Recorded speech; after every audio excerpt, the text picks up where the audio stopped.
Alrighty, what's going on, guys? Resellertom here. Hope you guys are doing amazing. Today, we're talking about how to basically make way more money on eBay.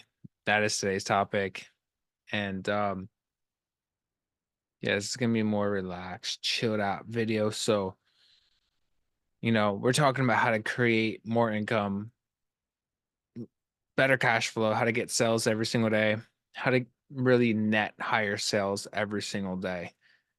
Recently, I started really dialing back the promotion just because it's annoying. Like when you promote at 10+%, your net on your sales obviously get dwindled down as the day goes on.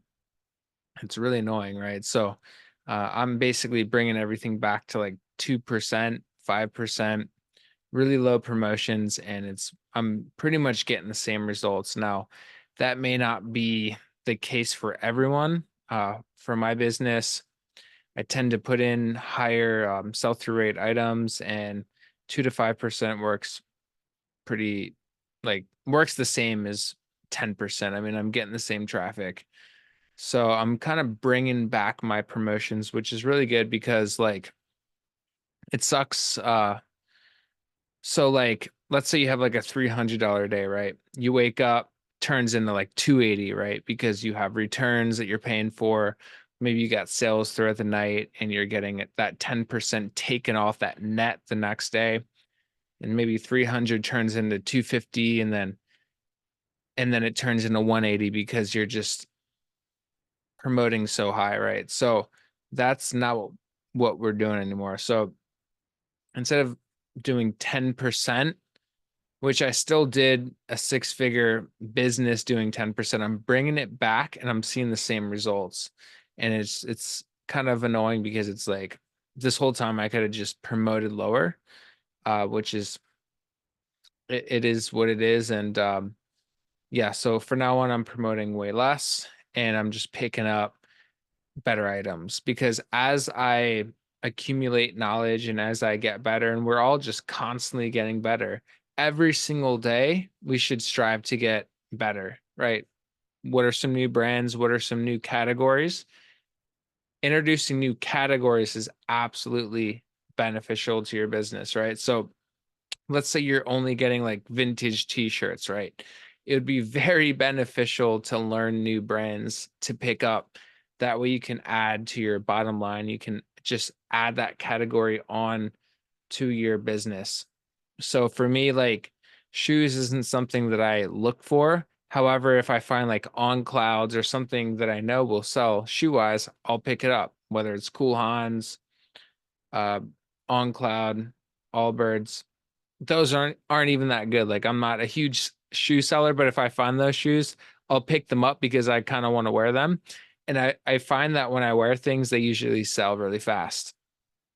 I know that's not a good gauge of like picking things up, but it's super strange, and you guys can maybe agree with this. Like, if you wear the items that you source, they usually sell like within a day. It's super strange. It's super weird, but it's kind of like telling you that like your taste in clothing is what's actually is something that's going to sell pretty quickly, right? So I try to mainly source for myself, but I don't smoke my own supply for the most part, unless it's like cool or something like that, and I'm hiking and I'll wear it.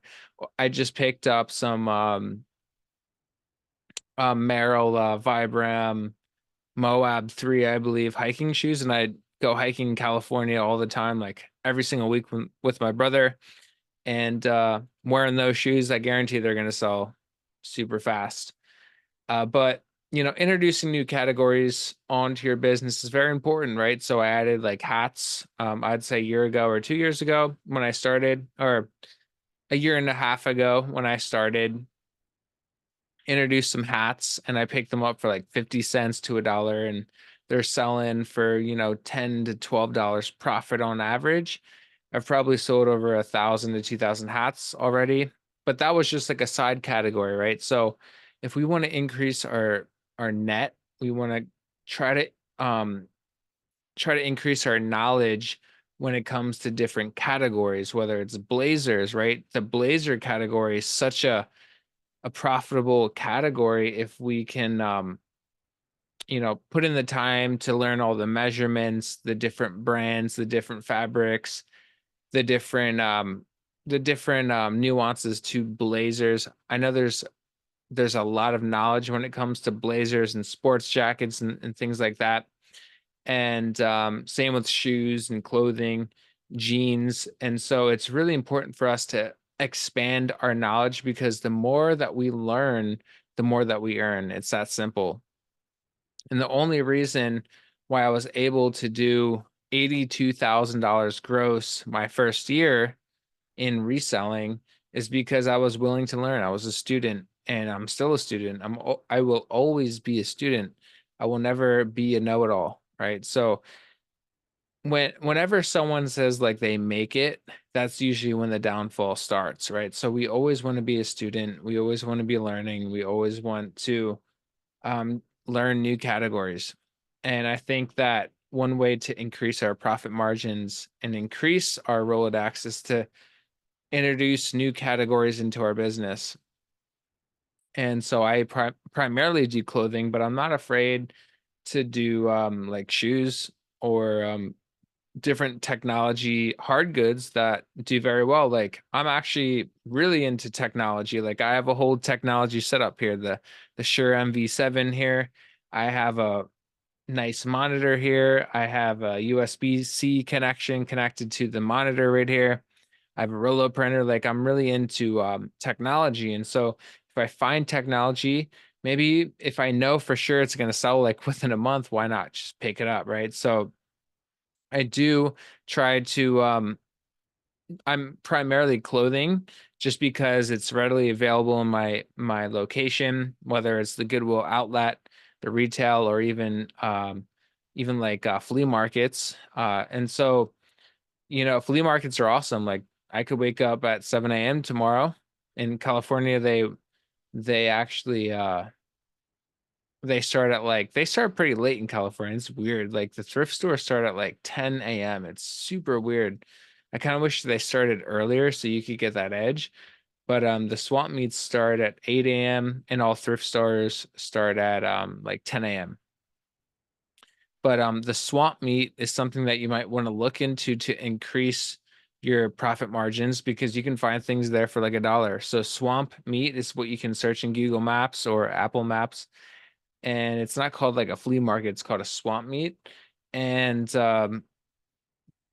you can go there and you can find some crazy items there for like super cheap. So where I go, it's like a lot of it's just like $1. It's kind of crazy.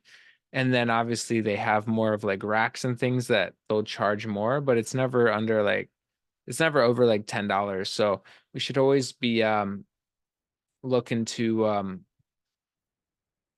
broaden our horizon with different sourcing strategies and different categories to increase our net. We should never be fixed on just one thing, because if we're just fixed on one thing and we're rigid, we're going to be in the same position. So we should always be open-minded, and we should always be looking to see how we can improve our knowledge in different categories.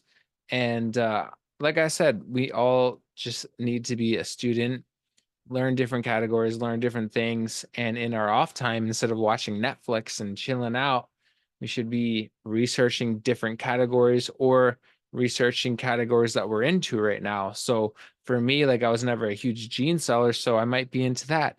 I might be into sports coats. I might be into different fabrics like Laurel Piana. I might be looking into different things, and knowledge is power. Knowledge is basically money, right? So the more that we learn, the more that we earn. And so the number one thing that we can do as resellers is basically learn our way into financial freedom. Learn, and all the information is out there. There are people that basically specialize in these specific categories. And as long as we can try to get the best information from those categories, we can kind of hit all the different categories that we're into, right? And so we can kind of dominate every single category. And it's always going to be a learning process, and we should never be in a position where we think we just know everything. That's the downfall. I've been in a lot of different, this is not my first rodeo. eBay is not my first rodeo. So it's, and success is not easy. I can guarantee that. I've been in many, many different businesses since I was 16. I am 27 now, and I've been in many different businesses, and I know that it's success doesn't just come to you. Like you guys may be like, oh, well, you're doing good because of whatever, but like I've been an entrepreneur since I was like 16 years old. So over 10 years, I've been learning and becoming a greater version, reading books, getting into personal development, looking into Jim Rohn, and he's always about personal development, Tony Robbins. And the more that we focus, and the more that we focus on becoming a better version of ourselves, the more money we're going to make. It's that simple. And then once you're at a level where you're like, just like, once you're at a level where you're just willing to learn, you just have to like go in and just put in massive action. And it's literally like you have to learn as much as possible, and then you have to put like a 10x action into your business, like 10x action into your business. So like I'm into like Grant Cardone, I'm into Jim Rohn, I'm into Tony Robbins, I'm into basically both of those. So it's like personal development and then putting in massive action, right? So like someone that lists 10 listings per day, yeah, they can definitely make like a part-time or even maybe full-time income. But someone that's doing 30 listings, 50 listings, that's a totally different person. They have to wake up earlier, they have to really structure their schedule correctly. And 10 listings per day, I'm just saying right now, like you're gonna make, and then this is for like the clothing business. So like if you're doing technology, it's not necessarily the same. But if you want to do clothing, if you can do 30 quality listings per day with like actually good items, you're going to be in a really good spot. But it takes consistency, and you have to kind of treat it like a job, and you have to actually put in massive action to do that. It's not easy to do 30 listings per day. And if you really want to take it to the next level, I think that 20 to 30 plus listings per day is really what's going to get you to the next level. But that's going to be it for today, guys. If you got value in this video, make sure you smash the like button. It'll motivate me to make way more videos so I can bring you guys more value. So with that being said, we'll see you guys in the next one. Peace out.